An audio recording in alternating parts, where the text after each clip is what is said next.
Many came from the inner city, refugees from neighborhoods in the Bronx, Brooklyn, and South Jamaica. Neighborhoods they saw changing and dangerous to live in. These people saved their money and made their escape to what they called the last frontier in New York City, to Rosedale, to what they hoped would be a safe and quiet life. In the early 1970s, a few middle-class black families with very much the same idea in mind began to move to Rosedale, too. The whites saw their coming as a threat, the forerunner of more blacks bringing crime, blight, and poor services they had witnessed in other neighborhoods in the city. And the peace of Rosedale was shattered.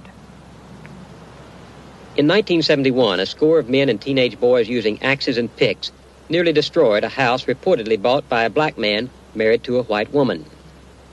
200 residents stood by and watched. Since then, more than 10 acts of violence have been aimed at the few blacks living in Rosedale. The tension escalated with the coming of the Spencers. In the summer of '74, Tony and Glenda Spencer bought this 7-room house on 136th Avenue. They came to New York from the West Indies after living in London. Spencer, a photo engraver in Manhattan, said they just wanted a good place to live. But some whites suspected them of blockbusting, of trying to force lower property values on Rosedale homes so other blacks could afford to buy here. Before the Spencers moved in, their house was set on fire with gasoline. They moved anyway.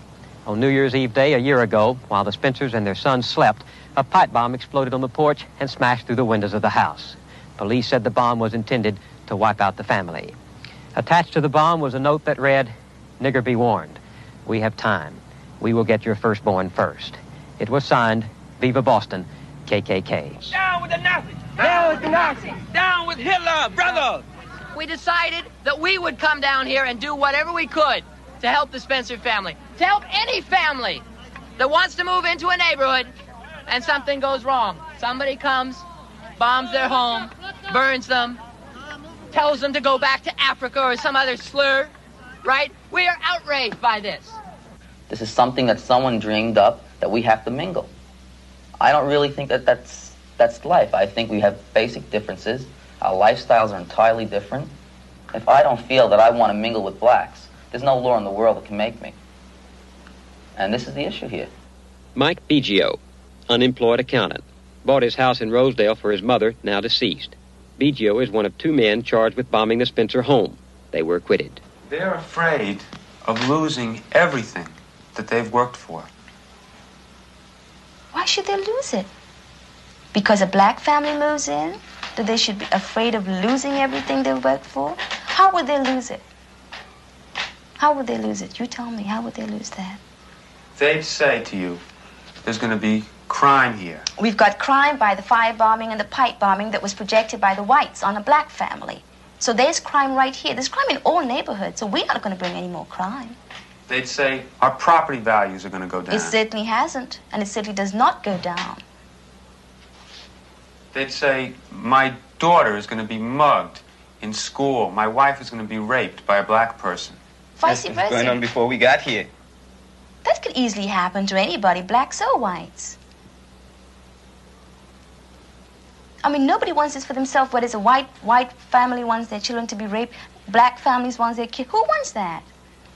Both sides in Rosedale are frustrated because they believe the scales are tipped against them. Friends of the Spencers point out that the 2 men indicted for the bombing were acquitted by an all-white jury. The frustrations compound, the tragedies add up, and confrontation spills beyond the ability of people to communicate.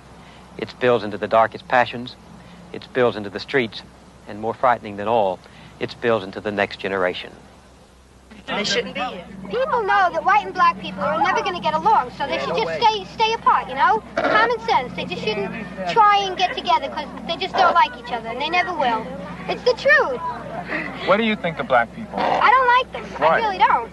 Because I just think that they're always looking out to make trouble. They never want to be friends. It's the truth, man. They never want to be friends. If they see you on the block, if they see you walking down the block, they won't turn around and say, hey, you know, how are you and stuff. They turn around, hey, Honky, what's the matter with you, man? You got an ugly head. Every time a group of blacks get together, they want to help Rosedale with their problems. We don't need any outsiders helping us with our problems. We've been doing good enough for all these years we've been here, and we'll keep doing good enough. And we'll stay white, period. White on! White on! White on!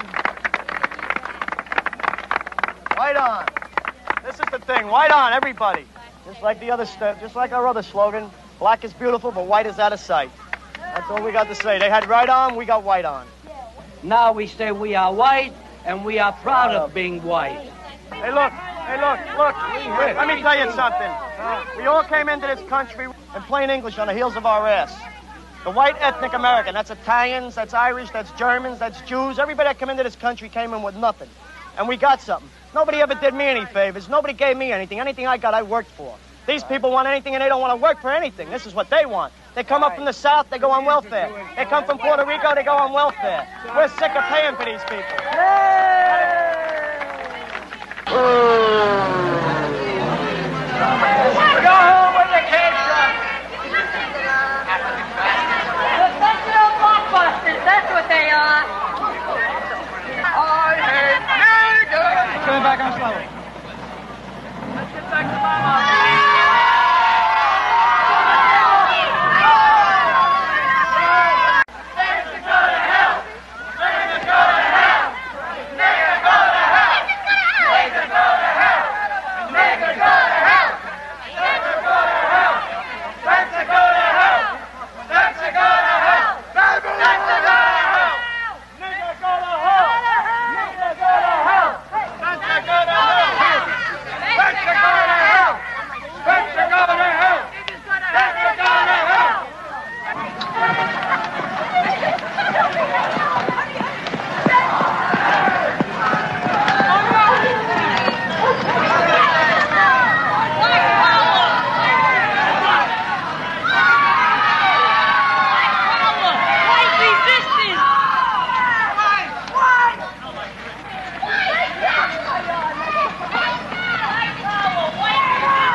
Turn around, Yum. Hey, don't come back. Don't come back.